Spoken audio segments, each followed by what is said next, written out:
Mailbag time here on the Cleveland Browns Report, answering questions from our live show during Tuesday at 4 p.m. Central, 5 p.m. Eastern. Marty with the first question. What's up, Marty McFly? Should the Browns pursue Chase Young in free agency?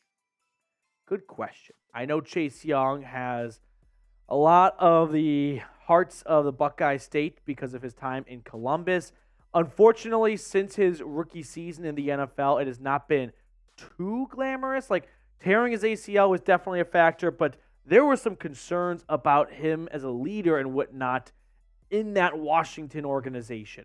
And I think there's a reason why we saw Montez Sweat go for a draft pick higher than Chase Young at the NFL trade deadline.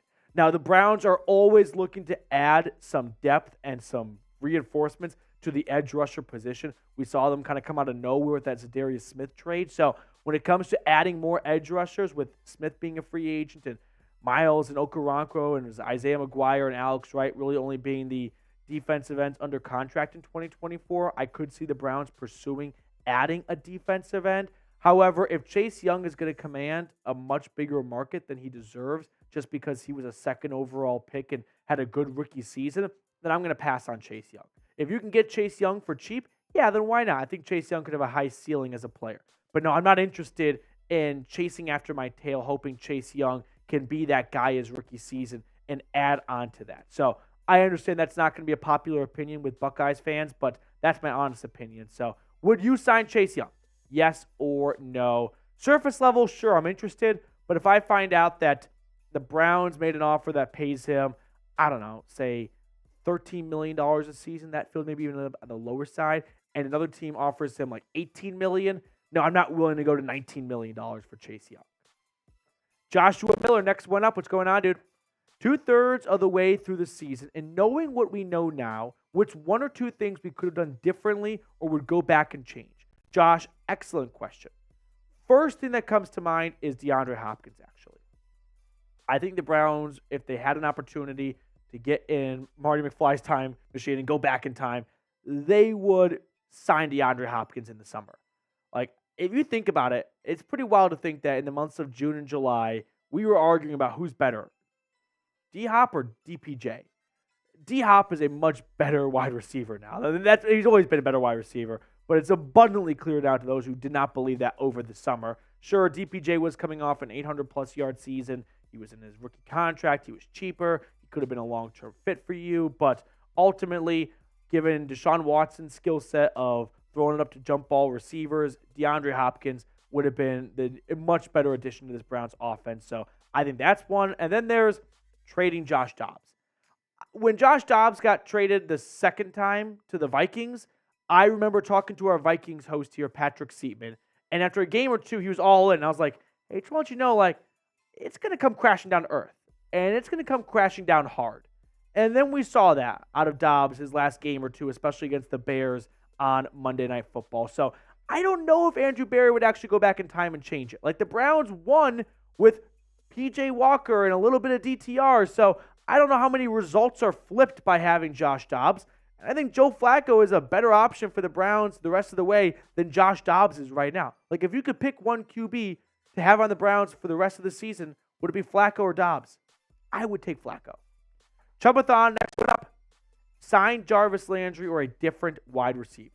There's no one coming in from the free agency market at this point in December to save the season for Cleveland, right? I just do not see the Browns adding any more veteran players like that unless it's because of an injury that pops up. No, I think Juice is done. He was kind of cooked-ish his last year in Cleveland, and then last year in New Orleans, he did not show you a whole lot of reason to believe that he can get signed in December and really add any valuable contribution to a team's offense. If you want to add him for a locker room because of an injury, sure, I can get behind that. But for now, no, I'm going to pass on Jarvis Landry.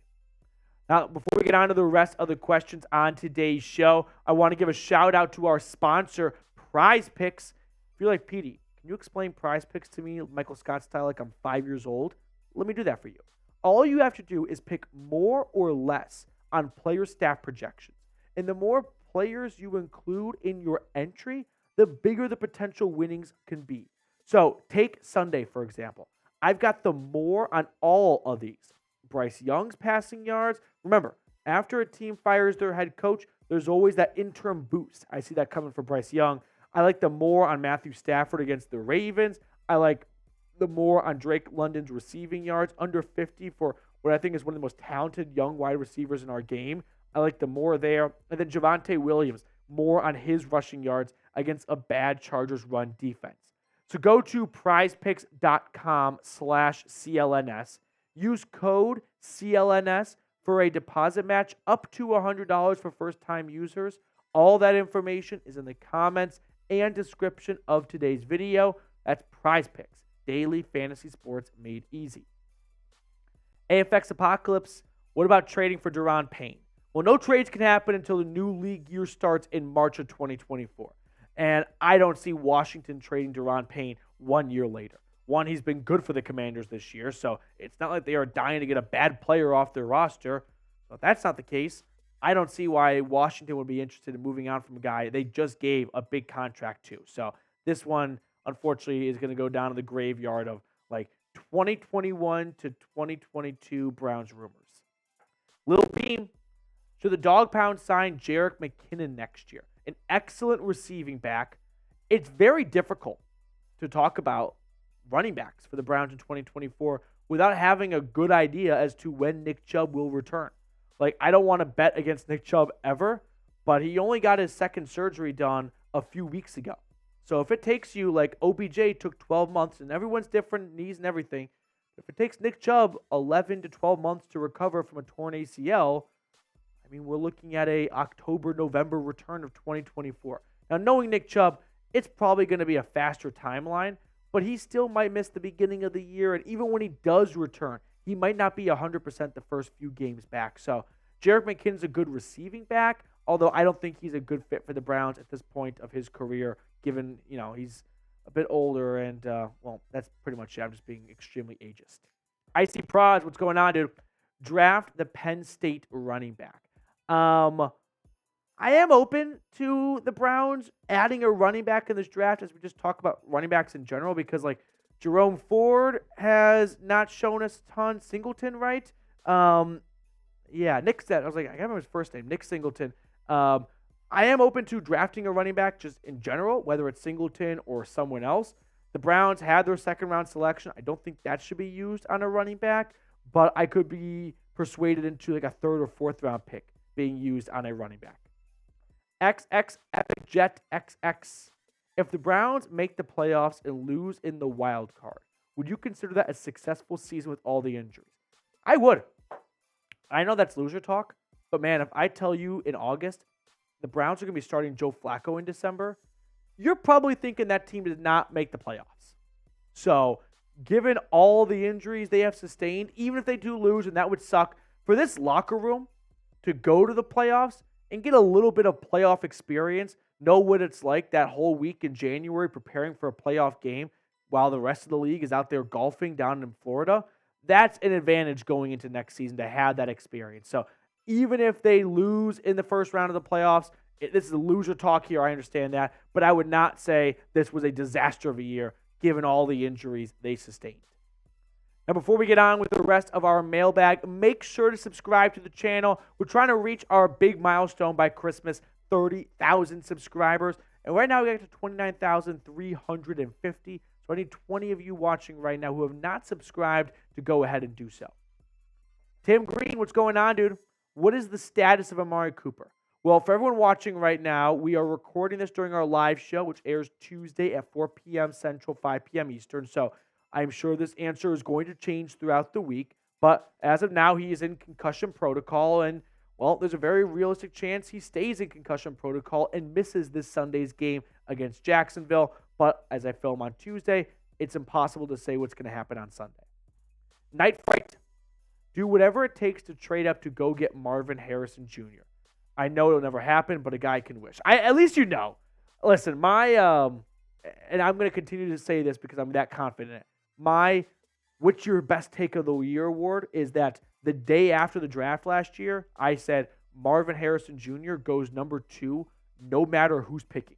He's that talented of a player that even if you don't need a wide receiver as bad as another position, you won't pass on him.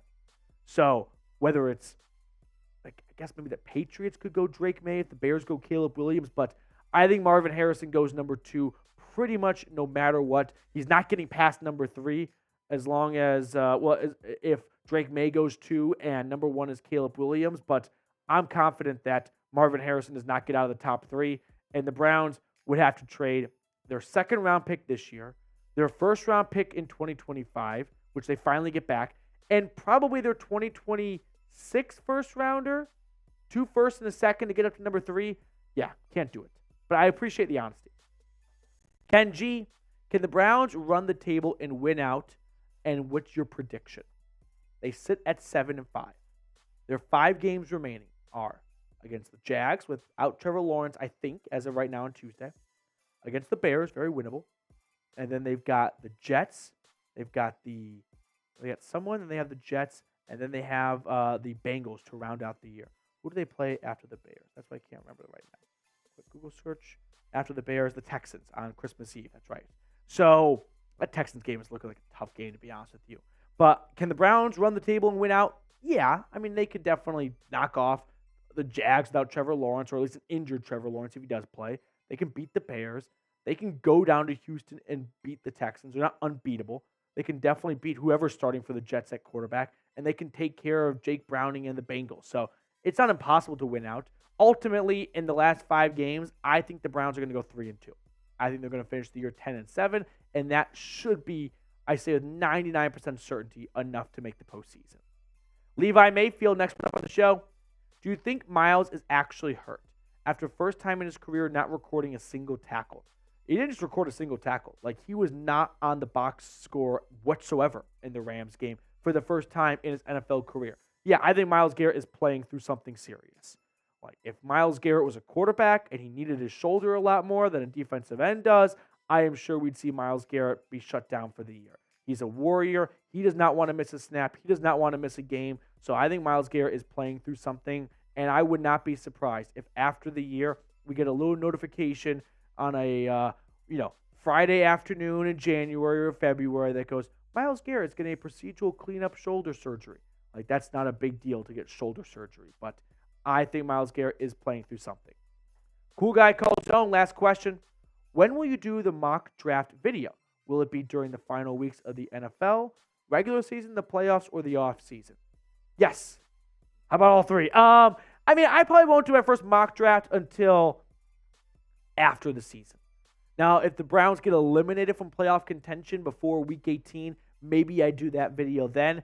But I do not want to do a mock draft until the season is over, because I feel like as a fan base, once you start talking mock drafts, you've kind of raised the white flag on this year. And I don't want to get to that point just yet. So I will probably do my first mock draft as long as the Browns are in playoff contention and Week 18, after Week 18. If they make the playoffs, then after the playoffs. All right, that's going to do it for us on today's show. If you enjoyed our coverage of the Browns, hit me up on Twitter, at Matthew Petey, or X, whatever it's called. I'm always talking Brownies over there, and I would love to get some additional followers and support over on Twitter.